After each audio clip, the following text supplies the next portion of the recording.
Think Tankers, it's Eric, one half the Think Tank. And we are here at another juncture where I get to share another practical application of how to use your private banking policy. So this particular topic comes by way of a potential client who asked me this question. He's a real estate investor. He has some rental repairs to do on one of his rentals. And he said, Eric, you know what? I have a line of credit on my home, $30,000 worth that the bank has given me. Why would I want to look at starting my own private banking policy? I said, great question. Let's talk through what you're getting with this line of credit as opposed to versus the private banking strategy. So for some of you, this is going to be just a reminder. For others, I may shed some light on things that maybe you just weren't aware of. Okay, so let's talk through that. So first things first, let's highlight the HELOC. Okay. All right. So number one, if you were to use your HELOC for repairs, let's just say $10,000 is what you need. Okay. You tap into that home equity line of credit and you pay that $10,000 back over, 5 years or so. Okay. Let's just call it 5 years. What are you left with? You've replenished the $10,000 back in your home equity line of credit. However, you haven't gained anything more than what you put back in. Okay. That interest has gone to the bank. Number two, home equity line of credit. Is that guaranteed? Think about that. Is that guaranteed? I can tell you from personal experience, in 2009, what I thought was guaranteed happened to be not guaranteed. Okay. Consider this. What if you were to roll yourself into the bank, you got hurt or something, and you're out of a job, can no longer work, can't bring in income, and you want access to that hard-earned equity that you've been paying down for the last 10 years.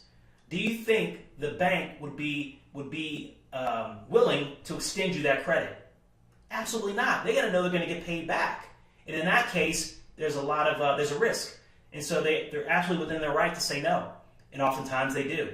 So it's not guaranteed. The market can shift, right? Again, 2008, 2009, a lot of people found this out the hard way. Appreciation of a home is not guaranteed. The bank will extend you a certain amount, but if the market shifts and your property value goes down, that equity is essentially fleeting. It's potential money, right?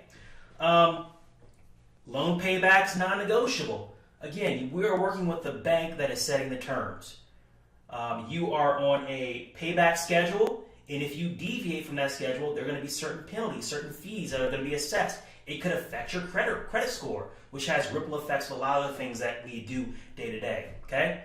Finally, lien on a home. There's going to be a lien assessed on your home once you take out that debt from that home equity line of credit. Could that affect you down the road if life throws you a curveball and you can't pay that payment back? Absolutely. It can absolutely cloud title and putting a lien on the house and all that good stuff, all that bad stuff. Excuse me.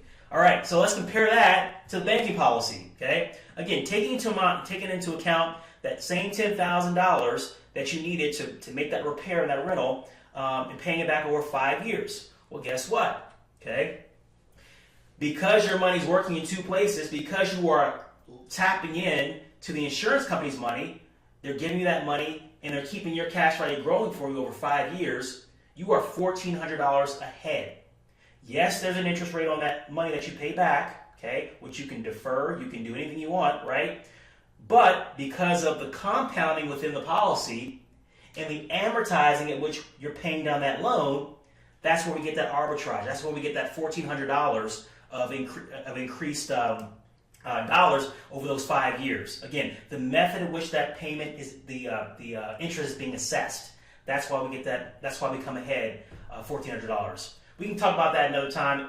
Ask Brian or I kind of the details and mechanics of how that works. We'll be glad to share that with you. Guaranteed line of credit. It's a guaranteed line of credit. Okay, so this is money that the insurance company is required. They can't turn you down, right? If you took that $10,000 instead of putting a new roof on one of your rentals, want to go on vacation, take a trip around the world, the insurance company could care less. It's guaranteed. It's your money. Okay. Market independent. Unlike where there can be the market can shift, right, and you lose equity if your house depreciates, right? This is market agnostic, right? There's no dependency on the market to where you lose your money. Your money's guaranteed to grow, okay? Loan payback flexibility. Those of you who have taken a policy loan, you're very familiar with this. The idea that, as you're making that payback of your policy loan back to the policy, if life throws your curveball, if you lose your job, if, an emergency comes up and you need to reprioritize what loans you're paying back, stop paying the loan, right? Nothing's going to happen to you. No collection agency is going to call you, right? So there are no repercussions there, okay? Your interest will just accrue and be deferred till the next year and continue to be deferred until you pay it off, right? And eventually, at some point, when you pass away, if there's any outstanding loan balances, that'll just be taken out of the death benefit, okay? So a lot of flexibility there. And then, of course, there's no lien on the home, okay? This has nothing to do with your home. This is a life insurance policy. So there's no lien to be placed on your home if you want to take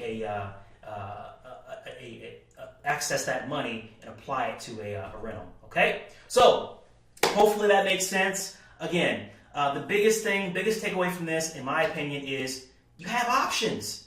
You have options. Before, because of the system, the way it's designed, you either had to pay cash, right? Or you had to use some sort of line of credit, some sort of bank financing, right? HELOC, i.e. the HELOC, right? So it's cash or credit.